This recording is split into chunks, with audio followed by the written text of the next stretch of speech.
നമസ്കാരം.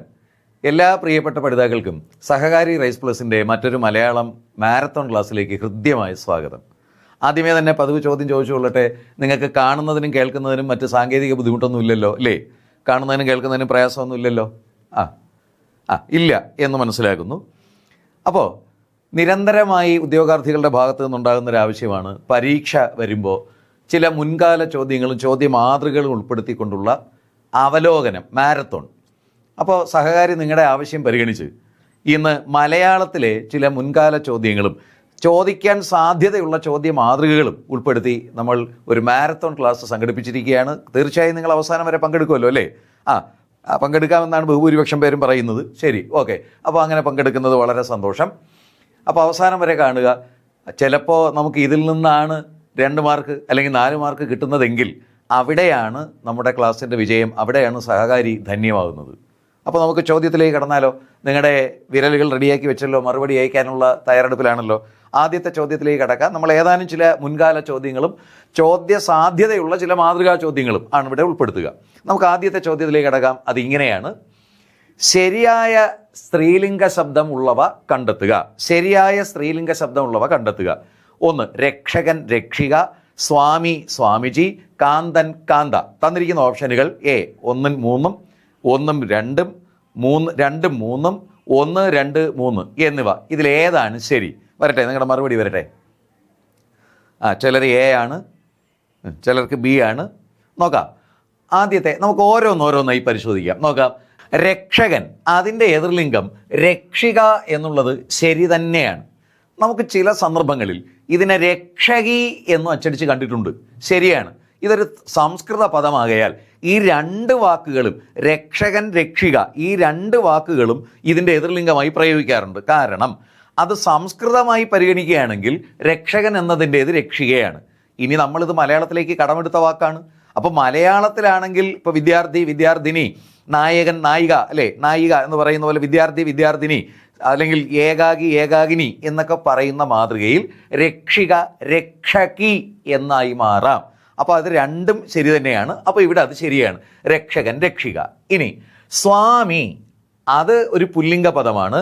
അതിൻ്റെ എതിർലിംഗം വരേണ്ടിയിരുന്നത് കറക്റ്റ്, നിങ്ങൾ പറഞ്ഞ മാതിരിയാണ്, സ്വാമിനി, സ്വാമിനി എന്നാണ്. സ്വാമിയുടെ എതിർലിംഗം വരേണ്ടിയിരുന്നത് സ്വാമിനി എന്നാണ്. അപ്പോൾ ഇവിടെ സ്വാമിജി, ഇത് തെറ്റാണ്. ഇത് 2 പുല്ലിംഗ പദമാണ് അല്ലേ? ഇത് 2 പുല്ലിംഗ പദമാണ്. ഇനി അടുത്തത് നോക്കിയാൽ കാന്തൻ, ആ വാക്കിൻ്റെ അർത്ഥം എന്താണ്? ഭർത്താവ് എന്നാണ്. കാന്തൻ, ഭർത്താവ്. പലർക്കും അത് കോന്തനാണ്. എന്നാലും ഭർത്താവ് എന്നാണ് ആ വാക്കിൻ്റെ അർത്ഥം. അതിൻ്റെ സ്ത്രീലിംഗം ഏത് തന്നെയാണ്? കാന്ത എന്ന് തന്നെയാണ്. അത് ശരിയാണ്. അപ്പം നമ്മളിൽ ചിലർക്ക് സംശയം ഉണ്ടാകും, കാന്തയാണോ കാന്തിയാണോ ഇല്ലേ? കാന്തി എന്നൊരു വാക്കുണ്ട്, പക്ഷെ ആ വാക്കിൻ്റെ അർത്ഥം ഭാര്യ എന്നല്ല. കാന്തി എന്ന് വെച്ചാൽ ശോഭ, ഭംഗി എന്നൊക്കെയാണ്. അപ്പോൾ ഇതിൻ്റെ എതിർലിംഗം കാന്ത ശരിയാണ്. അപ്പോൾ നമ്മുടെ ഓപ്ഷനുകളിൽ 1ാമത്തേതും 3ാമത്തേതും, അതായത് തന്നിരിക്കുന്ന ഓപ്ഷൻ എ ആണ് ശരി ഉത്തരം. ഇനി നിങ്ങളുടെ ഉത്തരം പരിശോധിച്ചാലോ? ബഹുഭൂരിപക്ഷം പേര് എ എന്ന് പറഞ്ഞിട്ടുണ്ട്. എങ്കിലും 1-2 വേറെ ആൻസറുകളും വരുന്നു. അപ്പോൾ ഇനി അത് ശ്രദ്ധിക്കുമല്ലോ. നമുക്ക് അടുത്ത ചോദ്യത്തിലേക്ക് കിടക്കാം. തയ്യാറാണല്ലോ? ഓക്കെ, അടുത്ത ചോദ്യത്തിലേക്ക് കിടക്കുകയാണ്. അടുത്ത ചോദ്യം ഇങ്ങനെയാണ്: ഒറ്റപ്പദം കണ്ടെത്തുക. കാണുന്നയാൾ. തന്നിരിക്കുന്ന ഓപ്ഷനുകൾ A പ്രേക്ഷകൻ, B പ്രേക്ഷിതൻ, C പ്രേഷിതൻ, D പ്രേഷക്കൻ എന്നാണ് തന്നിരിക്കുന്നത്. നിങ്ങളുടെ മറുപടി വരട്ടെ. ഇവിടെ A ലീഡ് ചെയ്യുന്നുണ്ട്, എന്നാലും ബിയും ഉണ്ട്. നമുക്ക് നോക്കാം. ഇവിടെ ശരിയായത് കാണുന്നയാൾ എന്നതിൻ്റെ ശരിയുത്തരം ആദ്യത്തെ ഓപ്ഷനാണ്, ഓപ്ഷൻ A പ്രേക്ഷകൻ. അക്ഷി എന്ന് വെച്ചാൽ കണ്ണ്, കാഴ്ച എന്നൊക്കെയാണ്. അപ്പോൾ മുമ്പിൽ കണ്ണോടുകൂടി അല്ലെങ്കിൽ കാണുന്നയാൾ, കണ്ണിന് മുമ്പിൽ ഉള്ളവൻ എന്നാണ് പ്രേക്ഷകൻ. അതാണ് കാണുന്നയാൾ എന്നതിൻ്റെ ഒറ്റപ്പദം. അങ്ങനെയാണെങ്കിൽ അതെ, പ്രേക്ഷകൻ കറക്റ്റാണ്.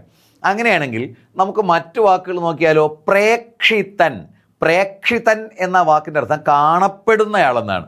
കാണപ്പെടുന്നയാൾ. പ്രേഷിതൻ, അയക്കപ്പെട്ടയാൾ. പ്രേഷകൻ എന്നൊരു വാക്കില്ല. പ്രേഷകൻ എന്നാണെങ്കിൽ അയക്കുന്നയാളാണ്. പ്രേഷകൻ അയക്കുന്ന ആളാണ്. പ്രേഷകൻ എന്നൊരു വാക്കില്ല, അത് തെറ്റാണ്.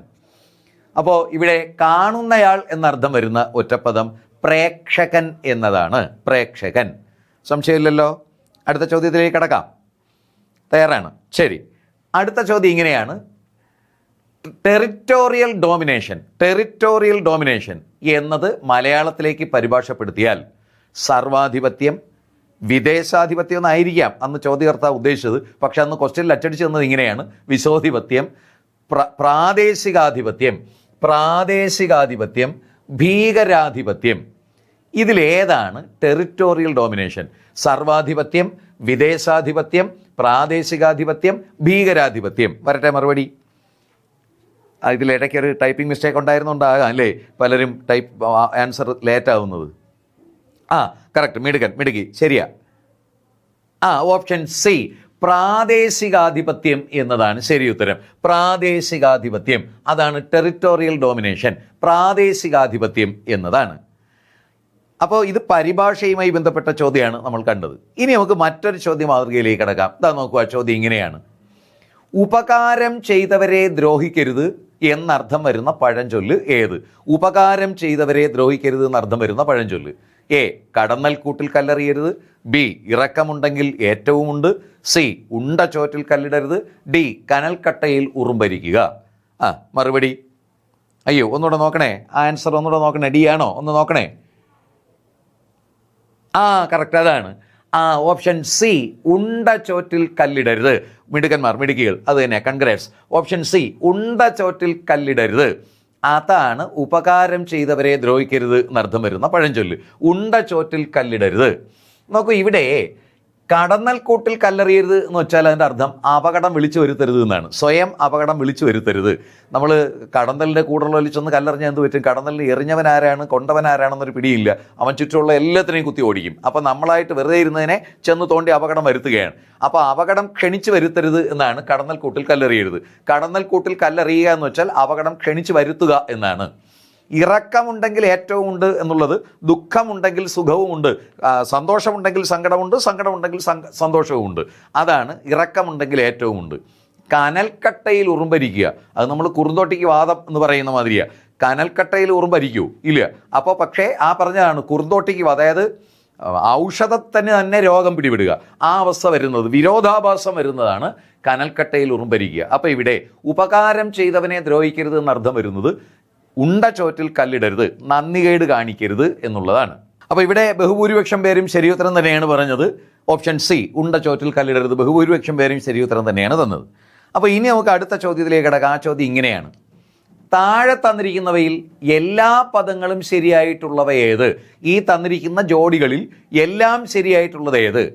പാടവം, അതിർത്തി, പഠിതാവ്, വ്യവസ്ഥ, സൃഷ്ടാവ്, ഹാർദം, ശൃംഖല, നിഷ്ഠ, യഥാതഥം.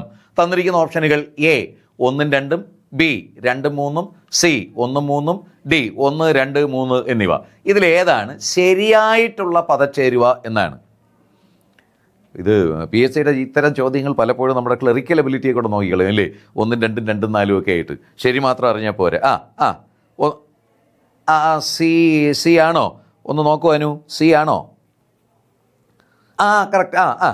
അങ്ങനെ ശരി ഉത്തരം വരട്ടെ മിടുക്കികൾ. അതാണ് ഇവിടെ ഓപ്ഷൻ സി 1, 3 എന്നുള്ളതാണ് ശരി. അനു ക്ലിയർ ആയല്ലോ? Option C 1, 3. നോക്കാം. ആദ്യത്തേത് പാടവം, അത് കറക്റ്റ് തന്നെയാണ്. എന്നാൽ അതിർത്തി, അതും ശരി തന്നെയാണ്. പഠിതാവ്, അതും ശരി തന്നെയാണ്. അപ്പോൾ ഒന്നാമത്തിലെ എല്ലാ വാക്കുകളും ശരി തന്നെയാണ്. ഇനി രണ്ടാമത്തെ നോക്കാം. വ്യവസ്ഥ, വ്യവസ്ഥ കറക്റ്റ് തന്നെയാണ്. സൃഷ്ടാവ്, അവിടെയാണ് കുഴപ്പം. സൃഷ്ടി നടത്തുന്നവൻ സൃഷ്ടാവല്ല, സ്രഷ്ടാവാണ്. അവിടെയാണ് നമുക്ക് പലപ്പോഴും തെറ്റുന്നേ. സൃഷ്ടി നടത്തുന്നവൻ സൃഷ്ടാവല്ല, സ്രഷ്ടാവ്. നൃത്തം ചെയ്യുന്നവൻ നർത്തകനല്ല, നർത്തകൻ. കൃഷി ചെയ്യുന്നവൻ കൃഷകനല്ല, കർഷകൻ. അപ്പോൾ സൃഷ്ടി നടത്തുന്നവൻ സൃഷ്ടാവല്ല, സ്രഷ്ടാവ്. അതുപോലെ ഹാർദം, അത് ശരിയാ, ഹാർദം ശരിയാ. പലപ്പോഴും നമ്മളിതിനെ ഹാർദവം എന്ന് തെറ്റിച്ച് പറയാറുണ്ട്, മാർദവം എന്നതിൻ്റെ ചുവട് പിടിച്ചിട്ട്. പക്ഷേ ഹാർദവം എന്നൊരു വാക്കില്ല, ഹാർദം തന്നെയാണ് ശരി. സൗഹാർദ്ദത്തോടെ, ഹൃദയപൂർവ്വം. പക്ഷെ അവിടെ സൃഷ്ടാവ് തെറ്റാണ്. അടുത്ത നോക്കാം. ശൃംഖല, അത് ശരി തന്നെയാണ്. നിഷ്ഠ, യഥാതഥം, അതെല്ലാം ശരിയാണ്. യഥാതഥം റിയലിസ്റ്റിക്. അപ്പോൾ ഒന്നാമത്തേതും ശരിയാണ്, മൂന്നാമത്തേതും ശരിയാണ്. ആ ഓപ്ഷനാണ് സി. ഓപ്ഷൻ സി 1, 3 ശരി എന്നുള്ളത്.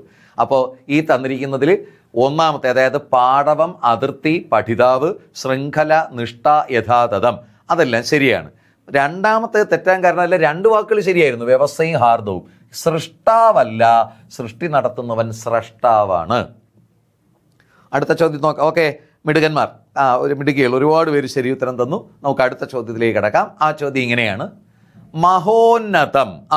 പിരിച്ചെഴുതിയാൽ മഹ അധികം ഉന്നതം, മഹത് അധികം ഉന്നതം, മഹോ അധികം ഉന്നതം, മഹ അധികം ഉന്നതം. വരട്ടെ, ഇത് അടുത്ത കാലത്തുണ്ടായ ഒരു PSC ചോദ്യമാണ്, ഏറെ ചർച്ച ചെയ്യപ്പെട്ട ഒരു ചോദ്യമാണ്. അതിൻ്റെ കാരണം പറയാം. വരട്ടെ. ചിലർ ഓപ്ഷൻ ബി പറയുന്നു, ബിയും ഡിയും മാറി മാറി വരുന്നു. ആർക്കെങ്കിലും എ എന്ന അഭിപ്രായം ഉണ്ടോ? ഇല്ല. ബിയും ഡിയും ആണ് മുന്നിട്ട് നിൽക്കുന്നത്. നമുക്ക് നോക്കാം. ഇതിൽ യഥാർത്ഥത്തിൽ ഇതിൻ്റെ ശരി ഉത്തരം ഇവിടെ ഉണ്ടായിരുന്നില്ല. അന്ന് PSC തന്ന ഓപ്ഷനിൽ ഉണ്ടായിരുന്നില്ല. എങ്കിലും ഏതാണ്ട് പരിസരത്തെത്തുന്നൊരു ശരി ഉത്തരം ഉണ്ടായിരുന്നു. അതാണ് ഓപ്ഷൻ ഡി. ഓപ്ഷൻ ഡി ആണ് ശരി ഉത്തരം, മഹാ അധികം ഉന്നതം. കാര്യം പറയാം. ഈ മഹോന്നതം പിരിക്കുമ്പോൾ ശരിയായി വരേണ്ടത് മഹാ അധികം ഉന്നതം എന്നാണ്. മഹാ അധികം ഉന്നതം. പക്ഷെ അങ്ങനെ ഒരു ഓപ്ഷനേ ഇവിടെ ഉണ്ടായിരുന്നില്ല. ഇപ്പം മഹോത്സവം പിരിക്കുമ്പോൾ മഹാ അധികം ഉത്സവം എന്നാണ് വരേണ്ടത്. അന്ന് PSC ആദ്യത്തെ പ്രൊവിഷണൽ കീയിൽ മഹത് അധികം ഉന്നതം ഒന്ന് തന്നിരുന്നു. എന്നാൽ പിന്നീട് മെയിൻ കീ വന്നപ്പോൾ അവരത് മാറ്റി, ഫൈനൽ കീ വന്നപ്പോൾ മഹ അധിക ഉന്നതം ഒന്നാക്കി. യഥാർത്ഥത്തിൽ മഹാ എന്ന് ദീർഘം വേണം. കാരണം യഥാ തഥാ മഹ ഈ 3 വാക്കുകൾ ദീർഘിക്കേണ്ടുന്ന സന്ദർഭങ്ങളാണ് പിന്നീട് സ്വരാക്ഷരം വരുമ്പോൾ. ഇവിടെ മഹയുടെ പിന്നാലെ സ്വരാക്ഷരമാണ്, അപ്പോൾ മഹാ എന്ന് ദീർഘിക്കേണ്ടതുണ്ട്. എന്നാൽ അങ്ങനെ ഒരു ഓപ്ഷൻ അന്ന് ചോദ്യത്തിൽ ഉണ്ടായിരുന്നില്ല. പിന്നെ അതിൻ്റെ പരിസരത്തൂടെ പോയത് എന്ന നിലയിലായിരിക്കാം PSC ആ ശരി ഉത്തരം തന്നത്. അപ്പോൾ ഓർത്തോളണം, ഇനിയൊരു ചോദ്യം ഉണ്ടാകുമ്പോൾ മഹാ അധിക ഉന്നതം എന്നുണ്ടെങ്കിൽ ശരി ഉത്തരം അതാണ്. പക്ഷെ അന്നത് ഓപ്ഷനിൽ ഉണ്ടായിരുന്നില്ല. അപ്പോൾ യഥാ തഥാ മഹ ഈ വാക്കുകൾ ദീർഘിക്കണം എന്നാണ്. അത് പിന്നീട് സ്വരാക്ഷരം വരുമ്പോൾ ഇവിടെ നമുക്ക് പെട്ടെന്ന് തോന്നും മഹ അധിക ഉന്നതം എന്ന് ശരി ഉത്തരം. അങ്ങനെ ശരി ഉത്തരം പറഞ്ഞ 1-2 കുറച്ച് പേരുണ്ട്. കാരണം അന്ന് ഏതൊക്കെയോ പുസ്തകങ്ങളിൽ അങ്ങനെ ഉണ്ടായിരുന്നു, ഏതൊക്കെയോ ആൻസർ കീയിൽ അങ്ങനെ ഉണ്ടായിരുന്നു. മഹ അധിക ഉന്നതം ഒരിക്കലുമല്ല. കാരണം ഏറ്റവും തെറ്റായ ഉത്തരമാണത്. ഈ വിസർഗത്തിൻ്റെ ഉച്ചാരണം ഹ് എന്നാണ്. ഹ് അതാണ് ഇപ്പോൾ നമഹ എന്ന നമഹ് അല്ലെങ്കിൽ സ്വാഹ് എന്നൊക്കെ പറയുന്നു. വിസർഗത്തിൻ്റെ ഉച്ചാരണം ഹ് എന്നാണ്. അപ്പോൾ ഇവിടെ ആൾറെഡി മഹയുണ്ട്, ഹാ ഉണ്ട്. പിന്നെ ഇനി ഒരു ഹാ വേണ്ട, പിന്നെ ഇനി വിസർഗം വേണ്ട.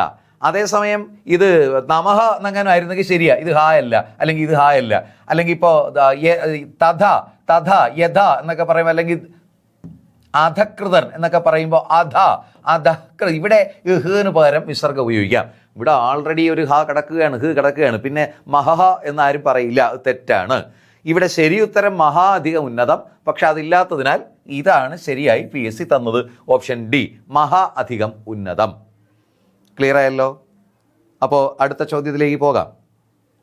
ശരി, അടുത്ത ചോദ്യം എന്താ ഇങ്ങനെയാണ്: ജനങ്ങൾക്കിടയിൽ സ്വാധീനമുണ്ടായിട്ടും അനന്തുവിന് വിജയിക്കാനായില്ല. അടിവരയിട്ട പദത്തിൻ്റെ വിപരീത പദം കണ്ടെത്തുക. അടിവരയിട്ടിരിക്കുന്നത് സ്വാധീനം. തന്നിരിക്കുന്ന ഓപ്ഷനുകൾ അസ്വാധീനം, അന്യാധീനം, പരാധീനം, സുസ്വാധീനം. ഇനി നിങ്ങളുടെ ഉത്തരം പറയൂ. സെൻറ്റൻസ് ആയിട്ടാണ് വരട്ടെ. ഒന്ന് നേരെ നോക്കണേ. നോക്കൂ ആര്യ, ഒന്ന് നോക്കുവോ? ഓപ്ഷൻ എ ആണോ? ആര്യ ഒന്ന് ശ്രദ്ധിക്കണേ. നോക്കൂ, ജനങ്ങൾക്കിടയിൽ സ്വാധീനമുണ്ടായിട്ടും വരട്ടെ. അങ്ങനെ ശരി ഉത്തരം. അപ്പോൾ ഉത്തരം നോക്കാം. ഒരുപാട് പേര് ശരി ഉത്തരം തന്നിരിക്കുന്നു. മിടുക്കന്മാർ, മിടുക്കികൾ. അതിൻ്റെ ശരി ഉത്തരം പരാധീനം എന്ന ഓപ്ഷൻ സി ആണ്. പരാധീനം. സ്വാധീനം എന്ന വാക്കിൻ്റെ അർത്ഥം എന്താ? അധീനം, തനിക്ക് സ്വന്തമായി അധീനം, സ്വന്തം അധീനം, തനിക്ക് അധീനം.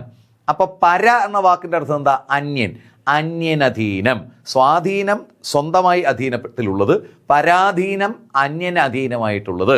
അപ്പോൾ സ്വാധീനം എന്നതിൻ്റെ വിപരീതം പരാധീനം എന്നാണ്. അപ്പോൾ ഇവിടെ ശരി ഉത്തരം മൂന്നാമത്തേതാണ്, പരാധീനം. അന്യാധീനം എന്ന് വെച്ചാൽ അന്യന് അധീനമായത് എന്നാണ്. അതായത് നശിച്ചു പോയത് എന്നുള്ളതാണ്. അന്യാധീനപ്പെട്ടു പോവുക, നശിച്ചു പോകുന്നതാണ്. അപ്പോൾ ഇത് അന്യന് അധീനമായത് പരാധീനമാണ്, പരന് അധീനമായത്. ഓക്കെ, അപ്പോൾ അടുത്ത ചോദ്യത്തിലേക്ക് പോകാം. ആ ചോദ്യം ഇങ്ങനെയാണ്: മേദിനി എന്ന വാക്കിന് സമാനമായ പദം. മേദിനി. തന്നിരിക്കുന്ന ഓപ്ഷനുകൾ: എ ശരീരം, ബി സുന്ദരി, സി ആകാശം, ഡി ഭൂമി. മറുപടി വരട്ടെ. മേദിനി, ആകാശം, സുന്ദരി, ശരീരം, ഭൂമി. കറക്റ്റ്, മിടുക്കൻ. റിജു കറക്റ്റാണ്. വരട്ടെ, ശരിയാ. നിങ്ങളുടെ ഉത്തരം കറക്റ്റ് തന്നെയാണ്, ഓപ്ഷൻ ഡി. ഇത്തവണ ആരും മാറിയെടുത്തില്ല, എല്ലാവരും ഏകകണ്ഠേന അഭിപ്രായത്തിലെത്തിയിരിക്കുകയാണ്. ഓപ്ഷൻ ഡി ഭൂമി. അതെ, മേദിനി എന്നർത്ഥം വരുന്ന വാക്ക് ഭൂമി എന്നാണ്. ഭൂമി. മേധസ് എന്ന വാക്കിൻ്റെ അർത്ഥം എണ്ണ, കൊഴുപ്പ് എന്നൊക്കെയാണ്. മേധസ്, ആ വാക്കിൻ്റെ അർത്ഥം എണ്ണ, കൊഴുപ്പ് എന്നൊക്കെയാണ്. എണ്ണയിൽ കുതിർന്നവൾ അല്ലെങ്കിൽ കൊഴുപ്പിൽ കുതിർന്നവൾ, മേധസ്സിൽ കുതിർന്നവളാണ് മേദിനി. അതായത് പണ്ട് മധുകൈടഭന്മാരെന്ന് പറയുന്ന 2 അസുരന്മാർ ഭൂമിയെ തട്ടിക്കൊണ്ടുപോയി ഒളിപ്പിച്ചു. അപ്പോൾ അതിൽ നിന്ന് രക്ഷിക്കാൻ മഹാവിഷ്ണു വരാഹ അവതാരം പന്നിയുടെ ഷേപ്പിൽ അവതരിച്ച് മധുകൈടഭന്മാരെന്ന് പറയുന്ന രാക്ഷസന്മാരെ നിഗ്രഹിച്ചു. അപ്പോൾ ഇവന്മാരുടെ കൊഴുപ്പ് വീണ് ഭൂമി കുതിർന്നു. അങ്ങനെ കൊഴുപ്പ് വീണ്, മേധസ് വീണ് കുതിർന്നവൾ എന്ന അർത്ഥത്തിലാണ് മേദിനി. മേദിനി. അപ്പോൾ ഓർത്തോളണം, മേധസ് ആ വാക്കിൻ്റെ അർത്ഥം എണ്ണ, കൊഴുപ്പ് എന്നൊക്കെയാണ്. എണ്ണ അല്ലെങ്കിൽ കൊഴുപ്പ് എന്നൊക്കെയാണ് മേധസ്. മേതുരം എന്ന വാക്കിനർത്ഥം കൊഴുത്തത്, തടിച്ചത് എന്നൊക്കെയാണ്. കൊഴുത്തത്, തടിച്ചത് എന്നാണ് മേതുരം. അങ്ങനെ മേധസ്സിൽ വീണ് കുതിർന്നവളാണ് മേദിനി. മേദിനി ആ വാക്കിൻ്റെ അർത്ഥം ഭൂമി എന്നാണ്. ഭൂമി. അതുകൊണ്ടാണ് ഈ കൊഴുപ്പിൽ വീണ് കുതിർന്നവൾ എന്നർത്ഥത്തിലാണ് ഭൂമിയെ മേദിനി എന്ന് പറയുക. ഇനി ഇതിൽ വേറെ കുറേ വാക്കുകളുണ്ട്. അതെ, പൃഥ്വി. അതെ അതെ, കറക്റ്റ് തന്നെയാണ്. അതെല്ലാം എൻ്റെ പര്യായം തന്നെയാണ്. പറയാം, ഒന്ന് വെയിറ്റ് ചെയ്യൂ, പറയാം. ഇവിടെ ഈ ഭൂമി എന്നർത്ഥം വരുന്ന വേറെയും നിരവധി ഭൂമി എന്നർത്ഥം വരുന്ന വേറെയും നിരവധി വാക്കുകളുണ്ട്. ശരിയാ. ധരണി. അതെ, മഹി. കറക്റ്റ് തന്നെയാണ്. പറയാം. ഭൂമി എന്നർത്ഥം വരുന്ന വാക്കുകളാണ് ധര, ധരിത്രി, ധരണി, വസുന്ധര, വസുന്ധര, പൃഥ്വി, ക്ഷിതി, ക്ഷോണി, പാര്, മഞ്ഞ്, മഹി, ഇള, സർവം സഹ. ഇതെല്ലാം ഭൂമിയുടെ പര്യായങ്ങളാണ്. ധര, ധരിത്രി, ധരണി, വസുന്ധര, പൃഥ്വി, ക്ഷിതി, ക്ഷോണി, പാര്, മഞ്ഞ്, മഹി, ഇള, സർവം സഹ. അവനി, അവനി അത് ഭൂമിയാണ്. ഉർവി അത് ഭൂമിയാണ്. ഇതെല്ലാം ഭൂമി എന്നർത്ഥം വരുന്നതാണ്. മേദിനി ഇതെല്ലാം ഭൂമിയാണ്. അതെ, പൃഥ്വി, ക്ഷിതി, ക്ഷോണി, പാര്, ഇള. ഇള എന്ന വാക്കിന് ഭൂമി എന്നർത്ഥമുള്ളത് കൊണ്ടാണ് ഭൂമിയിലിരുന്ന് വിശ്രമിക്കുന്നതിനെ ഇളവേൽക്കുക എന്ന് നമ്മൾ പറയുന്നത്. ഇതെല്ലാം ഭൂമി എന്നർത്ഥം വരും. സർവം രത്നഗർഭ. കറക്റ്റ്, രത്നഗർഭ. അത് രത്നഗർഭ എന്ന് നമ്മൾ സമുദ്രത്തെയും പറയും. രത്നഗർഭ അത് സമുദ്രത്തിനും പറയും, ഭൂമിക്കും പറയും. രത്നഗർഭത്തിൽ പേറുന്നവൾ. അങ്ങനെയാണെങ്കിൽ മറ്റു വാക്കുകൾ നോക്കിയാലോ? നോക്കാം, നമുക്ക് മറ്റു വാക്കുകൾ കൂടി നോക്കാം. ശരീരം. ശരീരം എന്നർത്ഥം വരുന്ന വാക്കുകളാണ് തനു, തനു, ഗാത്രം, കളേബരം, കളേബരം. ഇതെല്ലാം ശരീരം എന്നർത്ഥം വരുന്നതാണ്. അതുപോലെ വാപുസ്, വാപുസ് ഇതെല്ലാം ശരീരം എന്നർത്ഥം വരുന്ന വാക്കുകളാണ്. തനു, ഗാത്രം, കളേബരം, വാപുസ് തുടങ്ങിയവ. ഇനി സുന്ദരി. സുന്ദരിക്ക് ഇഷ്ടമാതിരി പര്യായങ്ങളുണ്ട്. മനോഹരി, സുലോചന, സുഭദ്ര, ഇങ്ങനെ ഇഷ്ടമാതിരി സുന്ദരിക്ക്. അത് ഒരു നാമമല്ലല്ലോ, അതിൻ്റെ വിശേഷണമാണല്ലോ. ഇനി ആകാശം. ആകാശത്തിൻ്റെ പര്യായങ്ങളാണ് വാനം, ഗഗനം, വ്യോമം, അംബരം, നഭസ്, വിയദം, വിഹായസ്, വിഹായസ്. ഇതെല്ലാം ആകാശം എന്നർത്ഥം വരുന്നതാണ്. വിഹായസ്. അതെ, അംബരം എന്നുള്ള വാക്ക്, അതെ കറക്റ്റാണ്. അംബരം എന്നുള്ള വാക്കിന് 2 അർത്ഥമുണ്ട്. ഏതൊക്കെയാണ്? ഒന്ന് ആകാശം, മറ്റൊന്ന് പറയാം അതെ കറക്റ്റ്. അതെ, ഇവിടെ പറഞ്ഞ പോലെ വസ്ത്രം. വസ്ത്രം എന്നുകൂടി അർത്ഥമുള്ള വാക്കാണ് അംബരം. വാനം, ഗഗനം, വ്യോമം, അംബരം, നഭസ്, വിയദം, വിഹായസ് ഇതെല്ലാം ആകാശം എന്നർത്ഥം വരുന്നതാണ്. അപ്പോൾ ഇവിടെ മേദിനി എന്നർത്ഥം വരുന്ന വാക്ക് ഭൂമി. ഓപ്ഷൻ ഡി അതാണ് മേദിനി. എങ്കിൽ നമുക്ക് അടുത്ത ചോദ്യം നോക്കിയാലോ? ഏതാണ്? മഹി. മഹി നമ്മൾ പറഞ്ഞല്ലോ. അതെ, മഹി ഭൂമിയാണ്. മഹി ഭൂമിയാണ്. പാര്. അതെ, പാര് ഭൂമിയാണ്. അതെല്ലാം ഭൂമി തന്നെയാണ്. മണ്ണ് മണ്ണെന്ന് പറയുന്നത് നമ്മൾ മണ്ണ് എന്ന് ഉദ്ദേശിക്കും. മണ്ണെന്ന് ഉദ്ദേശിക്കുമ്പോൾ ഭൂമി തന്നെയാണ്, സാങ്കേതികമായി ഭൂമി തന്നെയാണ്. പക്ഷേ നമ്മൾ എന്താ പറയുന്നത്, സോയിൽ എന്നുള്ള അർത്ഥത്തിലാണ് പറയുന്നത്. ഓക്കെ, ശരി. അപ്പോൾ അടുത്ത ചോദ്യത്തിന് തയ്യാറെടുത്തോളൂ. അതിങ്ങനെ, വിലക്കി അധികം ഇല്ല. വിലക്കി അധികം ഇല്ല അത് ചേർത്തെഴുതിയാൽ വിലക്കില്ല, വിലക്കയില്ല, വിലക്കുകയില്ല, വിലക്കിയില്ല. ഇത് വളരെ സിമ്പിളാണ്, നമുക്ക് പെട്ടെന്ന് പറയാൻ കഴിയുന്ന ആൻസറാ അല്ലേ? വിലക്കി പ്ലസ് ഇല്ല. കറക്റ്റ് തന്നെയാണ്, ഓപ്ഷൻ ഡി. അതെ, നസീറ, അതെ കറക്റ്റ് തന്നെയാണ്. മറ്റുള്ളവർ ആര്യ ഒന്നോ കറക്റ്റ് ഇല്ല, ശരി തന്നെയാണ്. ഓപ്ഷൻ ഡി, നാലാമത്തെ ഓപ്ഷനാണ് വിലക്കിയില്ല. വിലക്കി അധികമില്ല, വിലക്കിയില്ല. വിലക്കില്ല എന്നല്ല, വിലക്കില്ല എന്ന് പിരിക്കേണ്ടത് വിലക്ക് അധികം ഇല്ല എന്നാണ്. വിലക്ക് അധികം ഇല്ല ആണ് വിലക്കില്ല. വിലക്കയില്ല അത് തെറ്റാണ്, തെറ്റാണ്. വിലക്കുകയില്ല എന്നത് പിരിക്കേണ്ടത് വിലക്കുക അധികം ഇല്ല എന്നാണ്. വിലക്കി അധികമില്ല, വിലക്കിയില്ല. ഇവിടെ ചേർച്ചയിൽ ഏർപ്പെട്ടിരിക്കുന്നത് വിലക്കി എന്നതിൻ്റെ അവസാനത്തെ ഈയും ഇല്ലയുടെ ആദ്യത്തെ ഈയുമാണ്. അത് രണ്ടും അതേപടി വന്നിട്ടുണ്ട്. പക്ഷേ ഇടയ്ക്കൊരു യകാരം പുതുതായി കയറി വന്നു. അങ്ങനെ ചേർച്ചയിൽ ഏർപ്പെട്ട വർണ്ണങ്ങൾക്കിടയിൽ പുതുതായി ഒരു ശബ്ദം യകാരം വന്നു ചേർന്നതിനാൽ ഇത് ആഗമസന്ധിയാണ്. അപ്പോൾ ഈ കാണുന്നത് ആഗമസന്ധിയാണ്. വിലക്കി അധികമില്ല, വിലക്കിയില്ല. ഇതുപോലെ നമുക്ക് വേറെ ഉദാഹരണം പറയാം. ഉദാഹരണത്തിന് കിട്ടി. കിട്ടി അധികം ഇല്ല. കിട്ടി അധികം ഇല്ല എന്തായി മാറും? കിട്ടിയില്ല. കിട്ടിയില്ല. അപ്പോൾ അവിടെയും സംഭവിച്ചത് ആഗമമാണ്, യകാരം വന്നു ചേരുന്നു. ക്ലിയർ ആയല്ലോ? അല്ല, തന്നു പ്ലസ് ഇല്ല, തന്നില്ല. അത് പക്ഷേ ആഗമല്ല. അല്ല, അത് ലോപമാണ്. തന്നു പ്ലസ് ഇല്ല, തന്നില്ല ലോപമാണ്. അവസാനത്തെ ലോപിക്കുന്നു. എന്നാൽ ഇത് ആഗമമാണ്. ഇവിടെ എല്ലാം യകാരം വന്നു ചേരുന്നു. ഇതുപോലെ വകാരം ആഗമിക്കുന്ന സന്ദർഭങ്ങളുണ്ട്. വകാരം ആഗമിക്കുന്ന സന്ദർഭങ്ങളുണ്ട്. ഉദാഹരണത്തിന് പശു. പശു അധികം ഇല്ല. പശു അധികം ഇല്ല എന്തായി മാറും? പശുവില്ല. പശുവില്ല. ഇവിടെ ചേർച്ചയിൽ ഏർപ്പെട്ടത് ഏതൊക്കെ തമ്മിലാണ്? പശു എന്നതിൻ്റെ അവസാനത്തെ ഊവും ഇല്ലയുടെ ആദ്യത്തെ ഈയും. അത് രണ്ടും വന്നു. പക്ഷെ ഇടയ്ക്ക് ഏത് കയറി വന്നു? നേരത്തെ യാ വന്നതിന് പകരം ഇവിടെ വാ വന്നു. അപ്പോൾ ഇതും ആഗമസന്ധിയാണ്. പശു അധികമില്ല, പശുവില്ല. വിലക്കി അധികമില്ല, വിലക്കിയില്ല. ഓക്കെ, ക്ലിയർ ആണല്ലോ? ഇതുമായി ബന്ധപ്പെട്ട് ഇനി സംശയമൊന്നുമില്ലല്ലോ? ഓക്കെ, എങ്കിൽ നമുക്ക് അടുത്ത ചോദ്യത്തിലേക്ക് കിടക്കാം. തന്നിരിക്കുന്നവയിൽ ശരിയായ വാക്യം ഏത്? തന്നിരിക്കുന്നവയിൽ ശരിയായ വാക്യം ഏത്? ജയിൽ മോചനത്തിന് ശേഷം 10 വർഷങ്ങളോളം അയാൾ ജീവിച്ചിരുന്നു. ജയിൽ മോചനത്തിന് ശേഷം ഏകദേശം 10 വർഷങ്ങളോളം അയാൾ ജീവിച്ചിരുന്നു. ജയിൽ മോചനത്തിന് ശേഷം ഏകദേശം 10 വർഷം അയാൾ ജീവിച്ചിരുന്നു. ജയിൽ മോചനത്തിന് ശേഷം ഏകദേശം 10 വർഷത്തോളം അയാൾ ജീവിച്ചിരുന്നു. വരട്ടെ നിങ്ങളുടെ മറുപടി. ഇവിടെ ഏകകണ്ഠമായ മറുപടി തന്നെയാണ്. ആർക്കും വേറെ അഭിപ്രായ വ്യത്യാസമൊന്നുമില്ല. കറക്റ്റാണ്. മിടുക്കന്മാർ, മിടുക്കികൾ, ഐ ലവ് യു ആൾ. കറക്റ്റാ. ഇവിടെ ജയിൽ മോചനത്തിന് ശേഷം ഏകദേശം 10 വർഷം അയാൾ ജീവിച്ചിരുന്നു എന്ന ഓപ്ഷൻ സി ആണ് ശരി ഉത്തരം. ഓപ്ഷൻ സി ആണ്. എന്തുകൊണ്ട് മറ്റുള്ളത് തെറ്റി? പറയാം.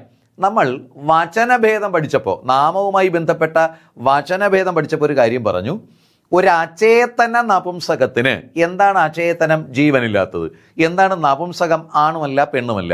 ഒരു അചേതന നപുംസകമായ നാമത്തിന് സംഖ്യവിശേഷണമായാൽ 5, 10, 100 തുടങ്ങിയ സംഖ്യവിശേഷണമായാൽ അതിനോടൊപ്പം ബഹുവചന പ്രത്യയം ചേർക്കേണ്ടതില്ല എന്ന് നമ്മൾ വചനം പഠിച്ചപ്പോൾ കണ്ടതാണ്. ആദ്യത്തെ ഓപ്ഷൻ ഒന്ന് നോക്കിയേ. ജയിൽ മോചനത്തിന് ശേഷം 10 വർഷങ്ങളോളം.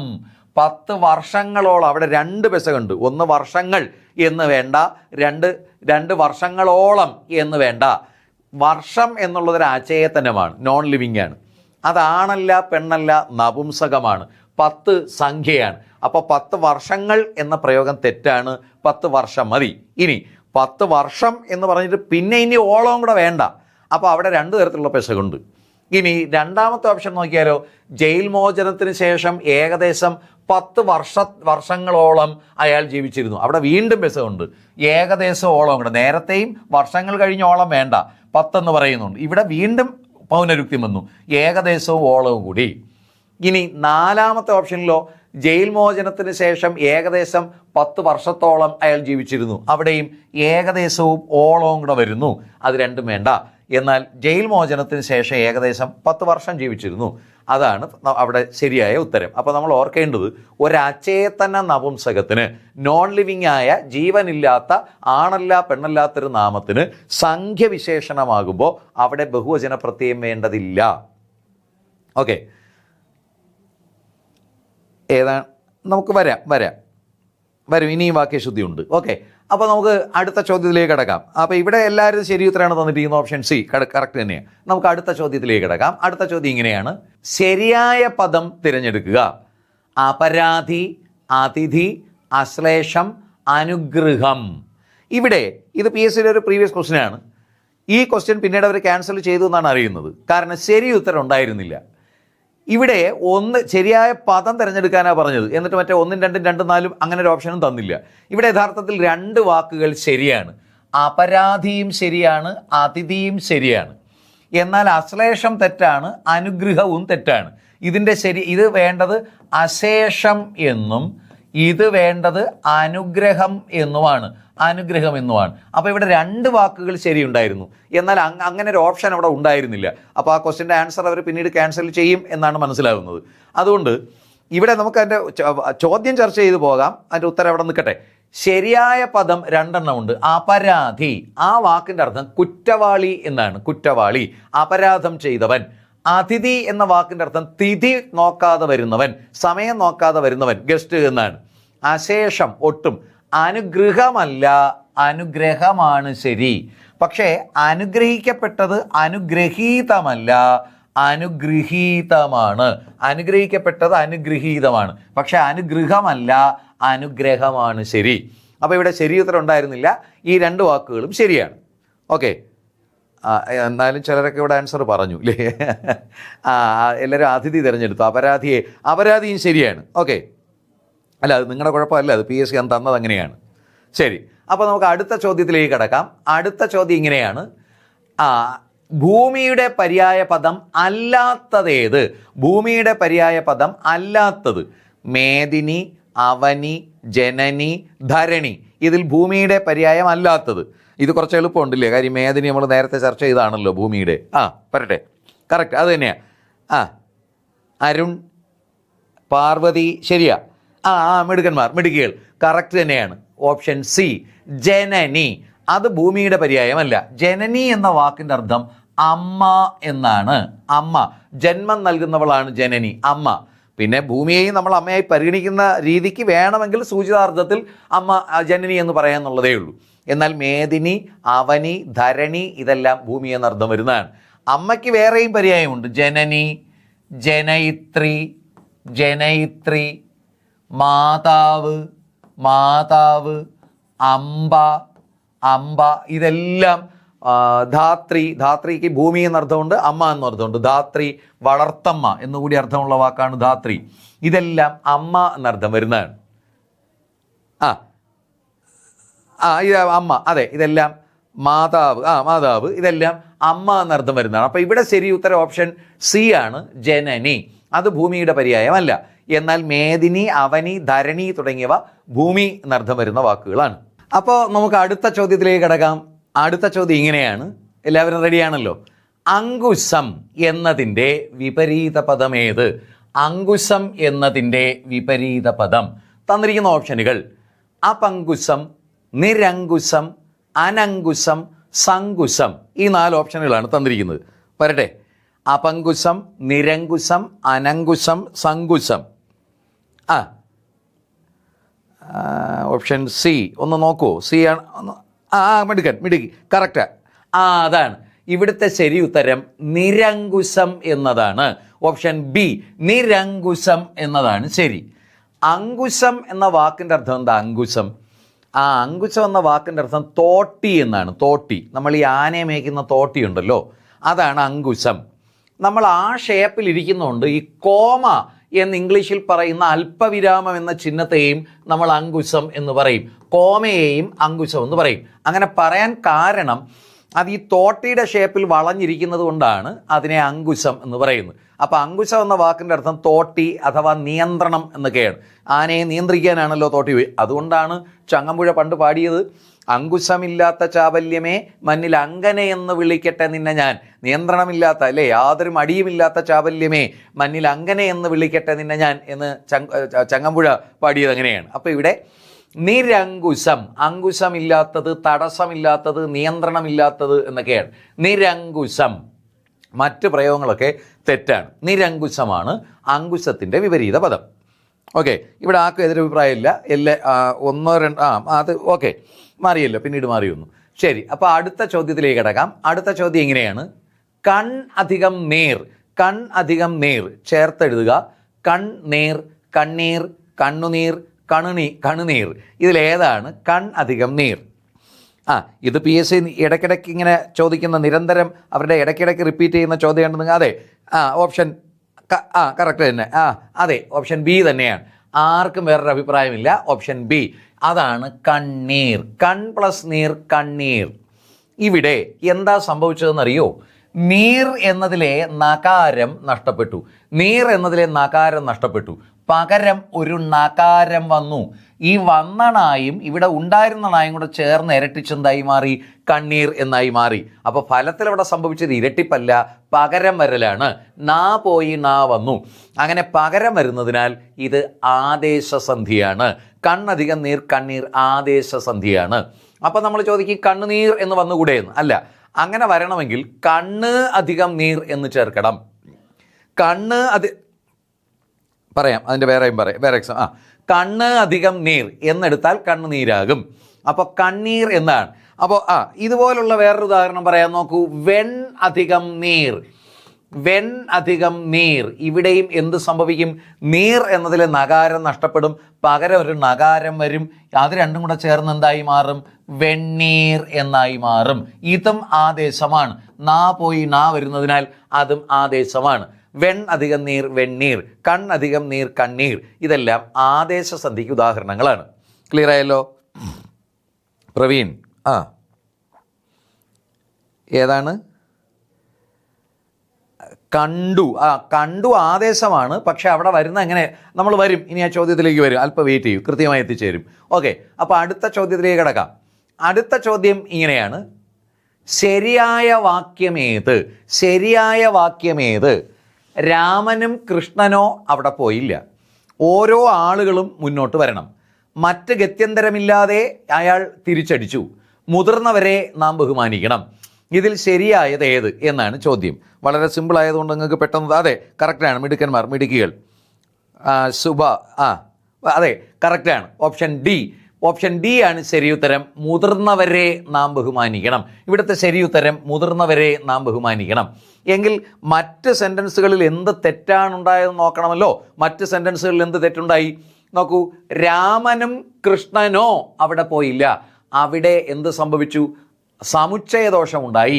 സമുച്ചയിപ്പിക്കുന്ന ഇപ്പം രാമനോടൊപ്പം ചേർന്നെങ്കിൽ കൃഷ്ണനോടൊപ്പം വരണമായിരുന്നു. പക്ഷെ എന്തായിപ്പോയി? ഓയായിപ്പോയി. അപ്പം രാമനും കൃഷ്ണനോ എന്ന പ്രയോഗം തെറ്റാണ്.